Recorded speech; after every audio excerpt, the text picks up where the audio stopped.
پریشان کیوں ہو رہے ہیں؟ مارس میں لوگ ہیں، ان سے کہہ رہا ہوں اصل موت سے گھبراتے ہیں. موت ہمارے لیے فنا ہے، فنا نہیں ہے موت. موت انتقال ہے. زمین انتقال ہوتی ہے نا آپ کی، یہ پراپرٹی کو انتقال کروا دیں، کیا مر جاتی ہے، ختم ہو جاتی ہے؟ نہیں، ابھی اس کے نام پہ تھی، اب اس کے نام پہ انتقال کروا دیں اس کو، یعنی منتقل ہو جائے. موت منتقل ہے، فنا نہیں ہے.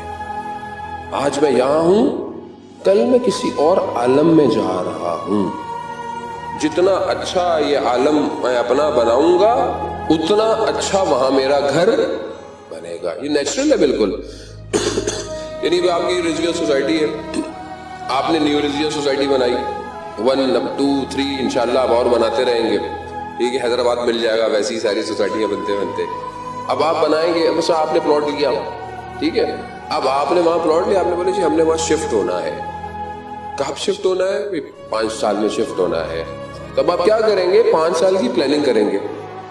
زمین ہموار ہو، کھودائی ہو، پلر مضبوط ہو، پھر چھت ڈلے، ہلکے ہلکے ہلکے، جب تک آپ کے شفٹ ہونے آپ نے اپنا ٹائم فریم بنایا ہوا ہے، جب تک آپ کا وہ گھر تیار ہے. اب جب آپ وہاں جائیں گے تو آپ بڑے آرام سے وہاں پر رہ سکتے ہیں. یہ زندگی جو ہمیں دی گئی ہے یہ اسی لیے ہے کہ یہاں سے ہم اس گھر کے لیے سامان بھیجتے رہے. پہلے تو پلاٹ خریدیں اس دنیا میں، پھر اس پلاٹ کے لیے چیزیں بھیجتے رہے. جب وہاں پہنچے تو کم از کم وہاں جگہ ہو، وہاں جا کر حیرت میں نہ کھڑے ہو کہ یہ میں کہاں آ گیا. یہی ہوگا عزیزان محترم. وہ جو بہلول جنت میں گھر بیچتا رہتا تھا، وہ گھر ایسے نہیں تھے کہ خواب خیال کے گھر تھے، واقعی وہ بنا کے بیٹھا ہوتا تھا. خوب ظاہر ہے اہل بیت کا ماننے والا تھا. اہل بیت سب کچھ اپنے ماننے والوں کو دے سکتے ہیں، ان کے پاس تو پتہ نہیں کیا کیا ہے. ہم تو گھبرا جاتے ہیں ذرا سا کبھی کبھی. ہمارے تو لوگوں کو ابھی تک یہ سمجھ میں نہیں آیا. یہ زیارت پہ جو لوگ جاتے ہیں، خبر اچھی بات ہے، پوچھتے بھی ہیں، پوچھنا بھی چاہیے. یہی سمجھ میں نہیں آتا کہ مولانا صاحب یہ ہم زری سے مانگیں یا کہاں سے مانگیں، یعنی زری سے مانگیں، اللہ سے مانگیں، یہی سمجھ میں نہیں آ رہا.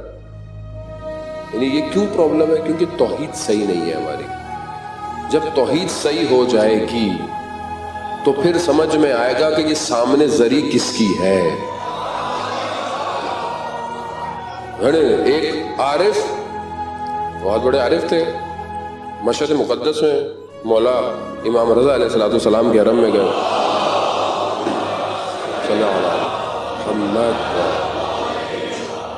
مولا کے حرم میں گئے. اور آپ بھی ماشاءاللہ گئے ہوں گے. اللہ آپ سب کو آج کی شب کے صدقے میں زیارت نصیب فرمائے.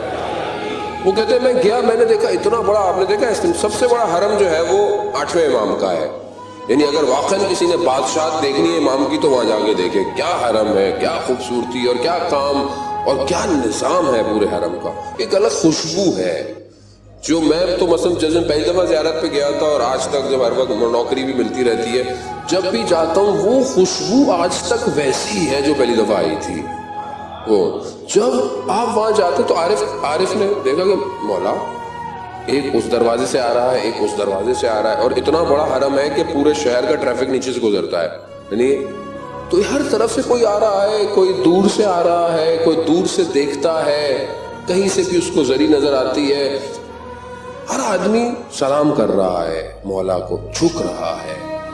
تو عارف نے امام سے مطلب کہ مولا کس طرح سب کا جواب دیتے ہیں، کیسے دیتے ہیں سب کو، ایک ٹائم پہ کتنے لوگ سلام کر رہے ہیں. تو اچانک سے حجاب ہٹا تو اس نے کیا دیکھا، ہر زائر کے برابر میں امام موجود ہے. ہر زائر کے برابر میں، ہر زائر کے برابر میں. اور یہ اذن دخول ہی یہی ہے کہ میں سلام کرتا ہوں، آپ میرے سلام کا جواب دیتے ہیں. یورونا مقامی، آپ میرا مقام دیکھ رہے ہیں. وَيَرَدُّونَ سلامی، آپ میرے سلام کا جواب دے رہے ہیں. یعنی آپ دیکھ رہے ہیں میرا مقام کیا ہے. نہ صرف ظاہری، باطنی بھی مقام دیکھ رہے ہیں. امام ہے. ہماری ابھی تک امامت حل نہیں ہوئی عزیزان محترم. خوب آپ مولا سے مانگیں کہ مولا آپ دے، اللہ نے ان کا انتخاب کیا ہے. آپ وہاں جا کر خدا سے بھی مانگ سکتے، خدا اپنے اس حبیب کے صدقے میں، اپنے اس ولی کے صدقے میں دے مجھے. ظاہر ہے جب آپ نماز پڑھیں گے تو خدا ہی کی پڑھیں گے، چاہے کہیں بھی پڑھ رہے ہو، لیکن آپ راز و نیاز اپنے مولا سے کر سکتے ہیں.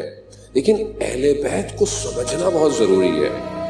جب تک یہ معرفت نہیں ہوگی کہ کائنات کے اس وجود میں ان کا وجود کیا ہے، کیا وجود ہے ان کا، کیا ہے ان کا وجود، کہاں ہے ان کا وجود، اور کتنی دسترس ہے اس وجود کی، تب یہ ہستیاں سمجھ میں آئیں گی. تب آپ کو سمجھ میں آئے گا کہ میں کیا کر رہا ہوں، میں کیا کر رہا ہوں ان کے سامنے. یعنی بہت مشکل تھا لوگوں کے لیے، لیکن جو ان کو سمجھ گئے وہ تڑپتے تھے، تڑپ رہے. حبیب ابن مظاہر کو جب نامہ لیٹر ملا ہے نا امام کا کہ ہم پہنچ گئے ہیں، اور یہ کوفہ میں، اس نے جب وہ لیٹر دیکھا ہے نا تو یہ آتش عشق کی لگ گئی، اسے بیٹھا نہیں گیا. یعنی آپ تصور نہیں کر سکتے عزیزان محترم، میں بیان نہیں کر سکتا الفاظ میں ان کیفیتوں کو، کیونکہ بہت ساری چیزیں لفظ بیان نہیں کر سکتے، وجود محسوس کر سکتا ہے.